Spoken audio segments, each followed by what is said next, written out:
Good morning. Good morning. How are you today? I'm fabulous. How are you? As we've discussed earlier, time blocking.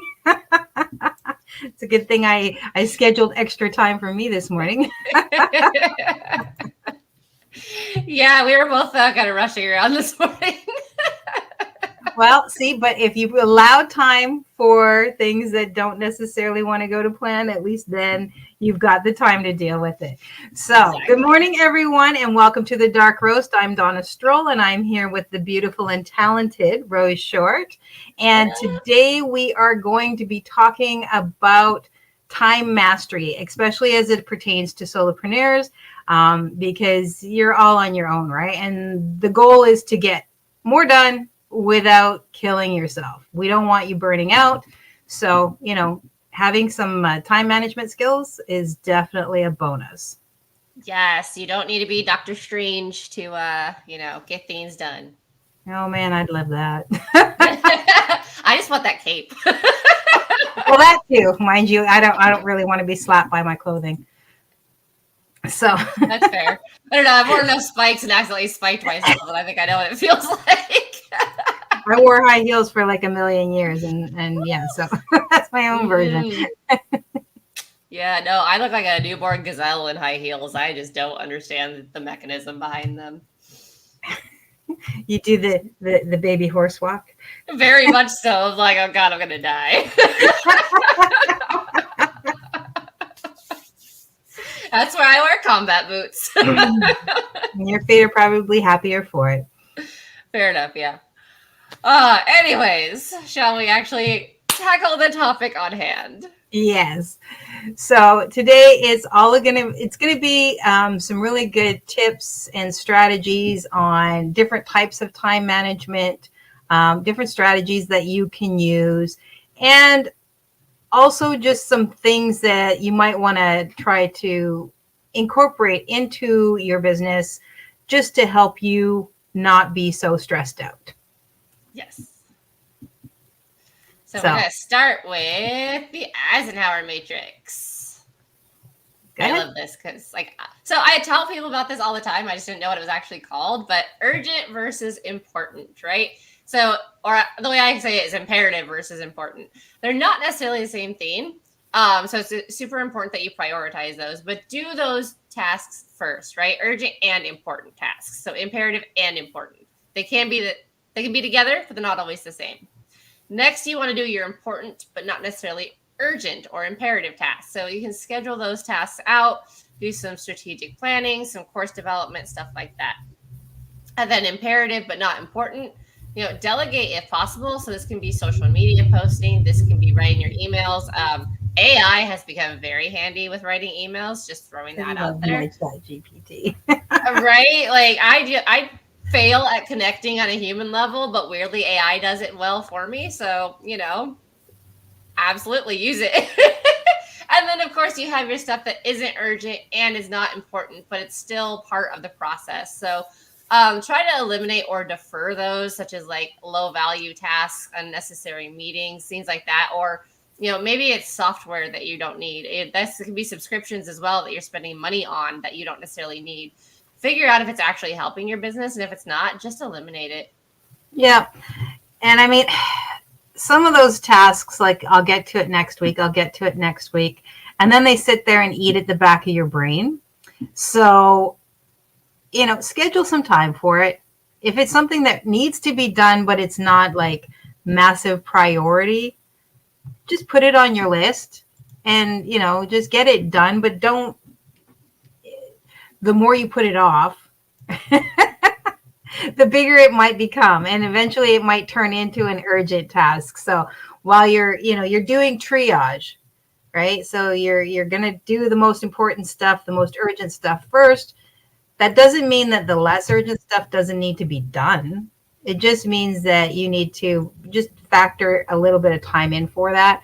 And maybe you break it up into several days. If it's really not super urgent, just break it up over several days. So you do a little bit here and a little bit there, so on and so forth. Yeah. And then that's really going to keep you from feeling overwhelmed. Yeah, absolutely. Because I mean, a lot of times when we start doing stuff everything feels important and everything feels urgent, and it's all got to be done now. And it's a good way to end up not doing anything, because you get task paralysis because everything feels so important or so overwhelming that you just end up doing nothing. And next thing you know, you've binge watched like 8 episodes of something because you didn't want to deal with it anymore. The next way that you can do things to make it a little bit easier for yourself is to batch tasks that are similar together. So, if it's all part of one process or they're similar things, so you got to use the same program for it, like say video editing, right? You're creating content. Maybe you do it all, you film all things at once. So it might be content for the week. So you're doing all your filming at once. And then that way that's all taken care of. And then your next batch would be to edit it all, right? Or whatever, however that's going to work. I'm just using content as an option there, right? So email management, you can set your specific times to handle your emails or your messages. If you use DMs specifically, set a time to do it all at once, so that you're not bouncing between 15 different programs trying to handle everything. Like if everything's got to be in one space, just do all that stuff in one space. And then the last is, of course, your admin work. And that's, tedious. No one likes it. It's boring. Well, no, I shouldn't say no one likes it. I'm of the no one category. See, that's where your invoicing and your bookkeeping and all that kind of tedious tasks that need to be done in order to run your business properly. Set some time aside for those, but do them all at once, because if you're going to be bored, you might as well get all the boredom out. For sure. You want to be bored for a small amount of time, not throughout the day. Yeah. You don't want to have to break up all your fun with, oh man, now I got to send invoices. Nah. Great. And then what we've talked about a lot before anyways, time blocking. So define your work hours, right? There's a reason that you're given a schedule in a job. And that's because those are the hours that job expects you to dedicate to whatever it is that your job is. You need to do the same thing when you're working for yourself. It's so easy to be like, well, I'm always working or anything like that. But when you're always working, it becomes easier and easier to check out. So really set aside specific hours for work and specific hours for personal. This is going to help you avoid burnout. This is where I struggled a lot. I was just constantly like, I've got work to do. I've got work to do. I've got work to do. And then next thing I knew, it was, I'd had a month of like not prioritizing going out for a bike ride or like not going out to walk the dogs because I always had work to do. So time blocking is super important, and defining the work hours is super important. Absolutely. And then allocate those time blocks, right? So, okay, I want to focus on my business from 7 a.m. to 11 a.m. because that's all I need. Cool. So from 7 to 8, maybe you're doing content creation. 8 to 9, you're doing editing or social media. 9 to 10, maybe you're following up with emails or writing a new sequence or something like that. And then 10 to 11, maybe you're working on funnels or ads or something like that. But that's a great way to make sure that you're getting the work done in the parameters you've set aside for work hours. Yeah, and that's really important too, because it's easy to get waylaid, right? You get so involved in one thing that you sort of push off all that other stuff. If you set your time blocks, you might be able to add an extra 15 minutes, but don't forget that you're still going to have to do those things. I have very specific times. My morning start time is not as specific, but my end time is very specific because my husband works really crazy hours. And so if I want to see him, I got to stop my work day when he's coming home so that I can actually spend time with him. In the morning, I can get up at any time because no one wants to be awake in the morning. And he's already at work he's already out the door by 3:00. So it's, for me, I can get up earlier and do it, even though I'm not a morning person. But so that's my specific hours, but I can easily get, oh, I'm going to just do this one, I'm going to do this. And then the next thing I know, I've gone down the rabbit hole and it's like the day, it's 1:30. I'm like, wait, what? I totally understand. Which brings us to the last part of time blocking, which is sticking to the schedule, right? And that can be hard, especially if you have kids at home or animals or something like that. So avoid distractions during these blocks. You can use tools like timers to stay on track. Turn your phone off or silent, or even put it in a drawer for those times. Separate your business and your work computer or your business and your personal computer if you can. This was a big one for me. That way, Hearthstone, YouTube, all that, even Facebook to an extent is on my personal, and my work computer is just my funnel builders, my CRM, my YouTube. That is the one that I post videos to, not the one that I watch stuff on. So there is some overlap, but make it very clear and defined that, this is my work computer. I don't watch YouTube on my work computer if it's not work related or something like that. Like, really, if you not everyone can, I understand the space can be limited, but really separate those places in your house. My phone is generally for all my personal entertainment. So I will do a little bit of work stuff on it, but generally if I'm going to be scrolling or just playing my games, it's basically my phone and my computer. All the tabs that are up are all related to business. Very rarely am I off doing scrolling on my computer because it's not as easy to just sit there. Right. So the next one we have is SMART goals, and we did talk about this. We'll put up the link to our SMART goals episode later. Because we did do specifically on this. And what it comes down to is specific, measurable, achievable, relevant, and time bound. Helps you to break big projects down into smaller, actionable tasks, to make it easier for you to do it. Because if you're looking at the whole pie, you're like, I can't eat that. But if you start cutting it up, you'll figure it out, right? And then you have your daily and your weekly goals. So, each day you're going to have your own time blocks, but also set some goals for your week. What did you plan out for your week? And then that will help you sort of break down what needs to be done and also prioritize, so. For sure. This one's a big one because I think a lot of people think they're really good at this, but genetically speaking, humans are not good at this at all. And that is limit multitasking. So I don't care how you identify as far as how your brain works. Humans in general do not multitask well. So focus on one task at a time. And I'm bad at this, where I will be focusing on 30 things, so I'm not really focusing on anything. Multitasking has been proven to decrease productivity instead of increasing it like we think. Instead, give your full attention to the one task before moving on to the next, because this is going to allow you to actually get it done faster because you're putting all of your focus in it. And then you can use the Pomodoro technique, I believe it's called. So work for 25 minutes on one task and then take a 5-minute break and then repeat, right? And that's where your timers can come in handy as well. And that's where lists or sticky notes or schedules or a day plan or whatever it is can come in handy too, because then you're not getting sidetracked. You can be like, okay, it is 7:14. I am podcasting with Donna, and that is all I'm doing. I don't care that my email says I have 5 unread. This is what I'm doing. Yep. And when you're the multitasking thing, a good way to know this is like when you're trying to take in, like maybe you're doing some listening to do some learning, and then you're also trying to do something else at the same time, or you're reading and you're also sort of listening to something else, because we all do stuff like that, right?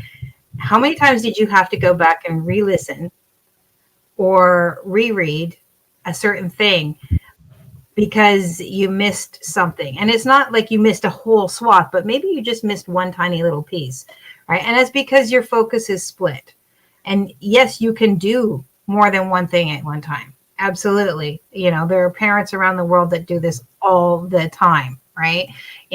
You're constantly, doing 5, 6, 7 things at a time, but that doesn't mean that you're doing them efficiently. And I think that just because we've gotten into the habit of trying to stuff as much as we can into a short period of time doesn't mean that we're good at it. Yeah. Yeah. There's always that person who's like, I multitask just fine. It's like, do you though? Yeah. And I mean, a lot of times we don't realize that when we're multitasking, yes, we're doing multiple things at once, but we're focus here, focus there, focus here, focus there. So we're not actually splitting our focus in the sense that, we're actually focusing on both things at the same time. We're just like an on-off switch. We're like that kid with the light switch that just keeps flicking it off and on. That is our brain trying to handle all the things that we're shoving at it. Like the cartoons where they fire a bullet and it's just ricocheting all over the room. Yeah, that's basically your brain trying to handle everything at once.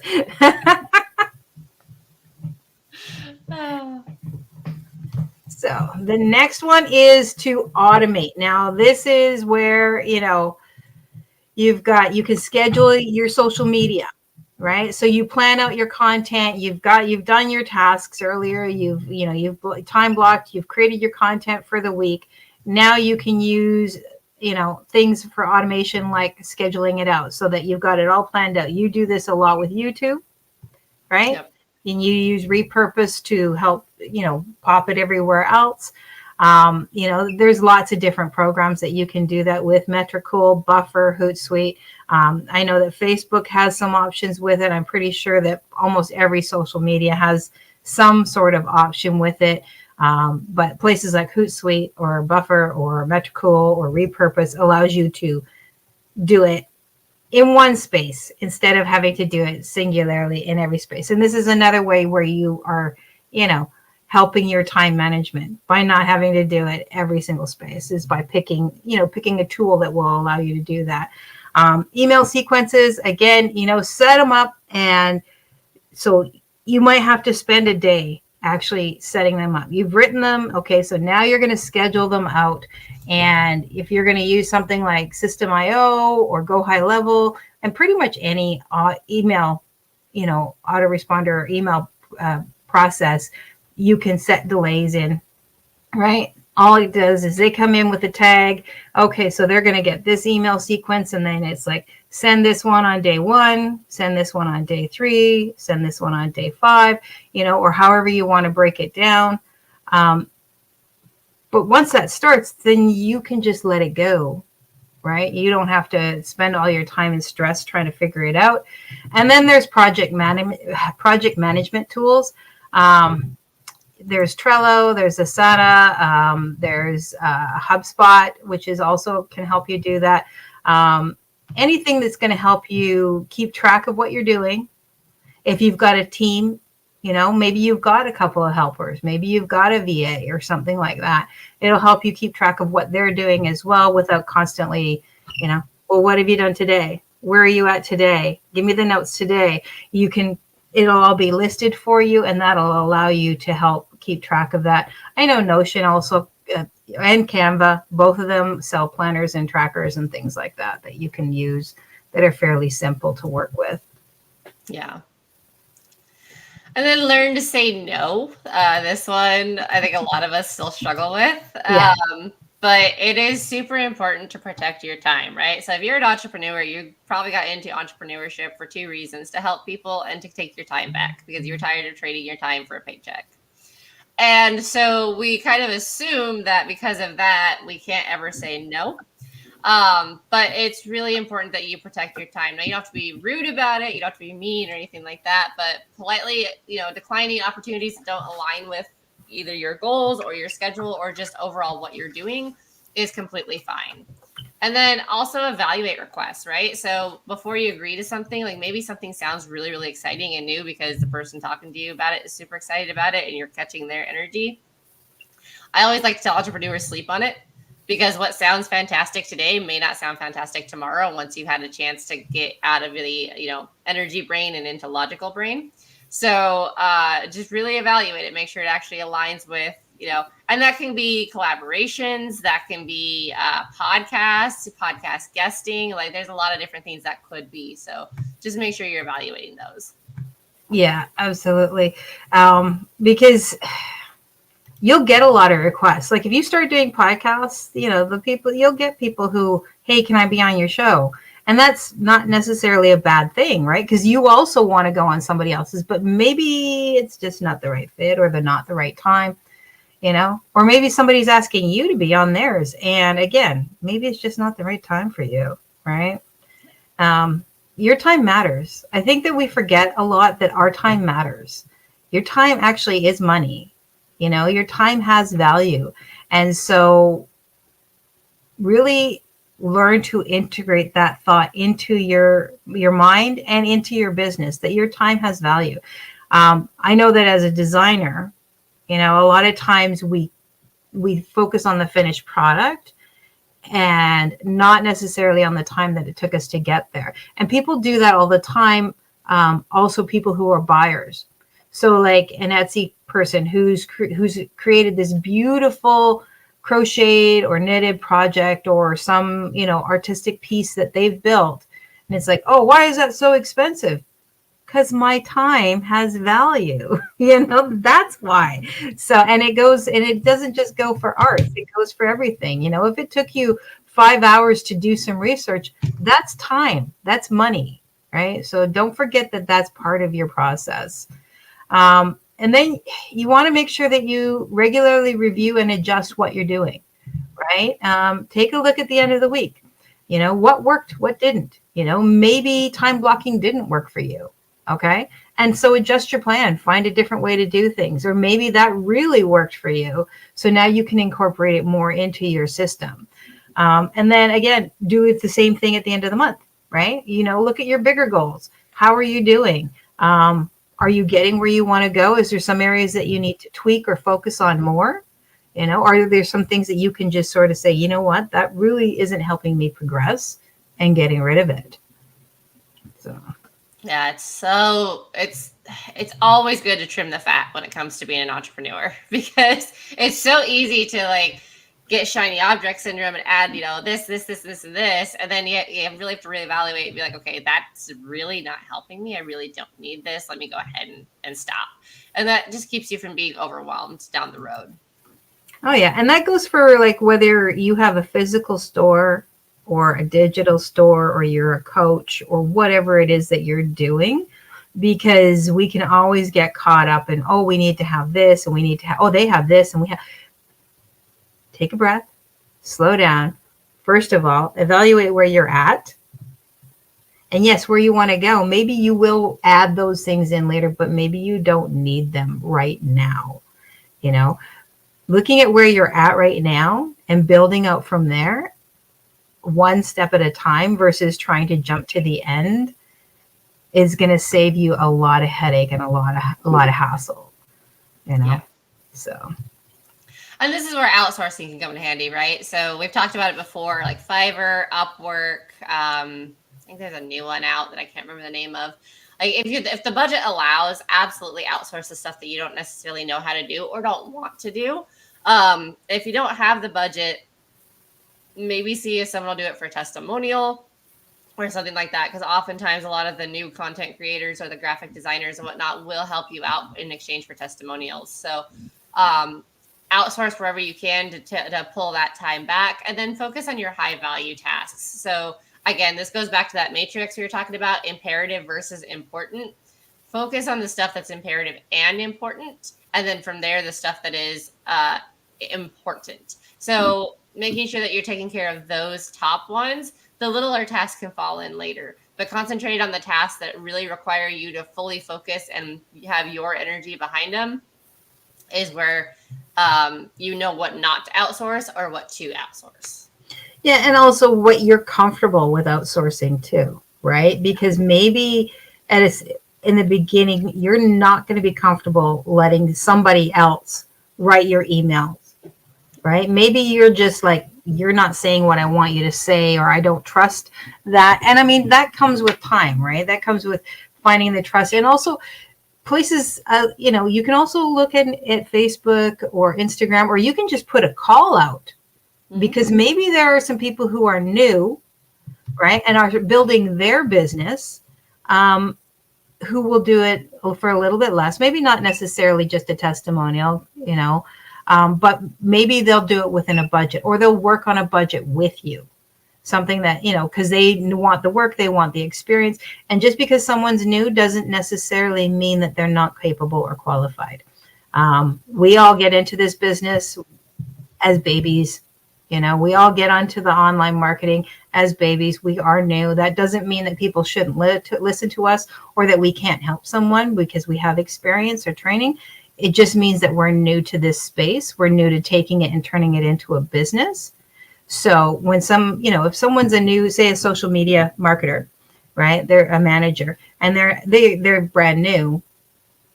That doesn't mean that they haven't done a lot of those things previously and have the skills to help you. Just do your due diligence. Just do your research. Ask the questions. And yeah, maybe you can find somebody who's a designer or a media manager or something like that, who's willing to work with you for much less than maybe you can find for somebody who's more established. Yeah, for sure. Okay, and then this is mine. Prioritize self-care. I used to work. I would get up and go to work at like 5, 6 in the morning. And then I'd go to work at one job, and then I'd leave that job and I'd go to another job, and I'd work that job until 11 o'clock at night. And then I would go home, and that's what I did. And that was my cycle of life.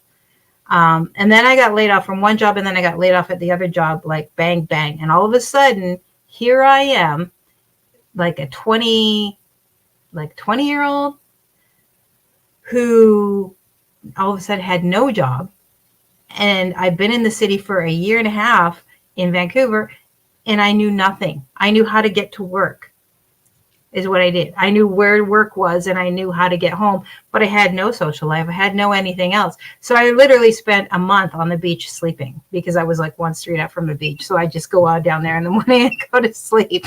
But and that was my life, and that's how I did it, right? My mom worked always like 4 jobs. I could always tell how my mom's life was going by how many jobs she had. Mm-hmm. It was like, oh, let's just add another job. And then when I hit about 40, 45, I was like, fuck this shit. I hate it. And so I will say that for all my young ladies out there, you're going to reach a point probably in your mid 40s, where you're just going to be like, nope, I'm done.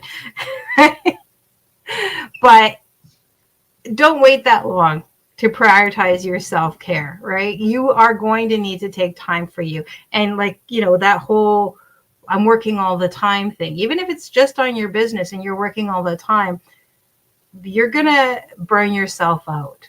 You need to stop and take time to take care of you, because if you're not well, then you can't provide for your business. You can't provide for your family or whatever it is that you're trying to take care of. You can't build anything if you're constantly running on empty. It's just not going to happen, right? So make sure that you're taking care of yourself, both mentally and physically, and that's important. Yeah, it's funny. My self-care routine actually became a way for me to help other people, and, kind of monetized it, basically, because by challenging myself with the ice baths and doing different times and variations and whatnot, that's what was the trigger of oh, you know what? Different times a day matter. What I ate matters. And so then I started tracking it, and then I was like, oh, if I'm just discovering this and nobody I've heard in the space is talking about it, maybe nobody's talking about it because they haven't figured it out, right? So then we started talking about it, and it kind of evolved on its own.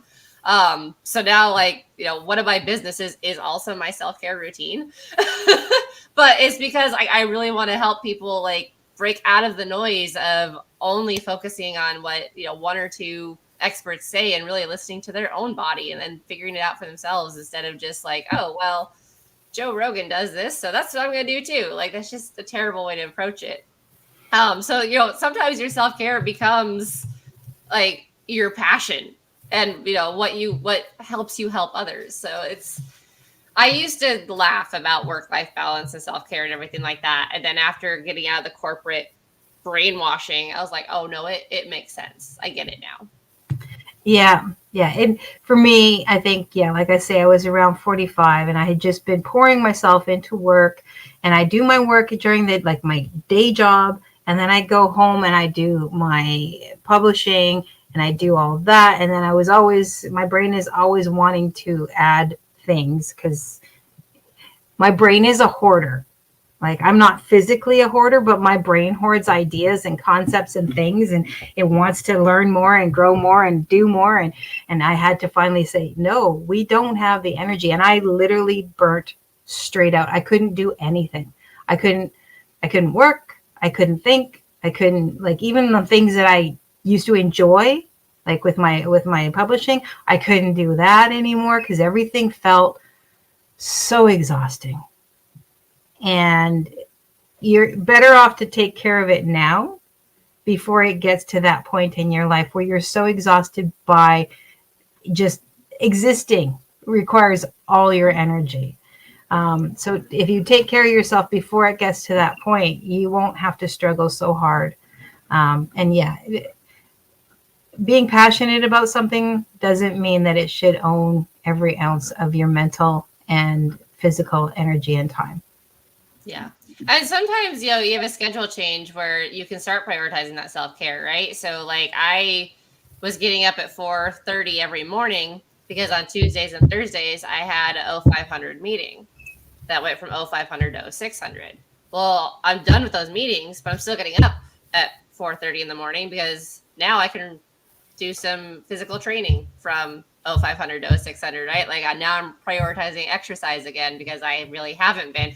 I mean, with, my post ice bath workouts, yeah, I'm getting a little bit of a workout in, but it's not cardio. So now I'm prioritizing cardio. I'm prioritizing my fitness a little bit better because of that schedule change. So you can, if you can't really rearrange right now and like you don't understand really how to prioritize the self-care, like look at the days where you're up but not necessarily doing anything of value, and see if you can start prioritizing the self-care in that way. And that can be meditating for 10 minutes. That can be making sure you're drinking water. That can be, taking a really hot shower if that's what you enjoy. Or like in my case, a really cold shower. Although I don't cold shower. I hate cold showers, but I do the ice bath.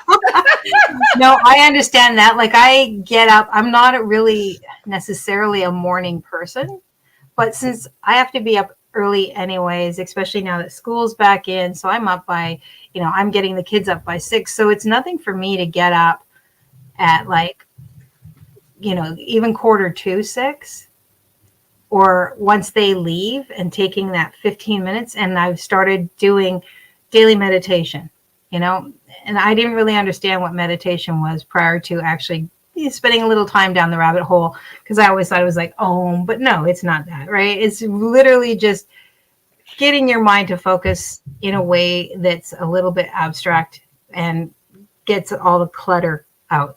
And it's been massively beneficial for me in the way that I'm receiving things, like there are things like if I don't want to receive it, I don't have to anymore.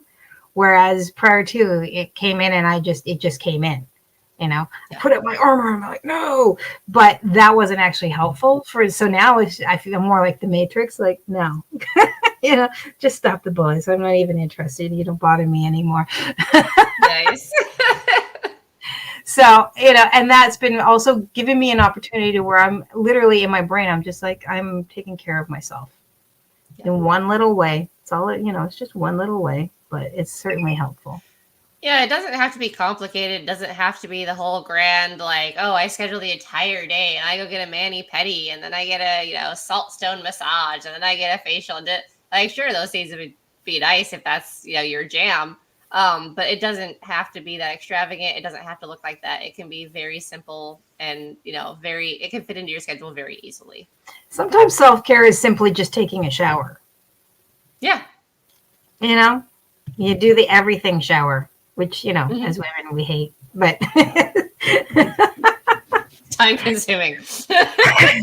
Yeah. But, maybe that's your self-care, it's once a week. You just do that whole everything shower just so that, you know what, I'm just going to, and not turn it into why is this taking all my time? But as I'm actually dedicating this to me. Yeah. So that's pretty much it, guys. Your matrix, figure out what's imperative, what's important, and prioritize accordingly. Batch, we love batching. Batching is so much easier. Set your time blocks, automate, review and adjust. Make sure you've got those goals set. And and then don't forget to outsource when you can, right? And don't forget that self-care. So that is pretty much it for us today. If you like this, please, subscribe to us, drop a comment, let us know. If you have any questions, as always, you can ask them here or you can reach out to us personally. And what do you want to talk about next week, my dear? Let's talk about building a community. Okay. I think that's a really important piece that people haven't necessarily tapped into. Yep. So that sounds like an excellent plan. So next week's podcast will be on building a community. There you go. So that's around your brand or your offer. Yes, of course. Well, I mean, whatever you're doing. So I think that's it for us today. So thank you so much for joining us. And we love you. Happy Friday. See you next week.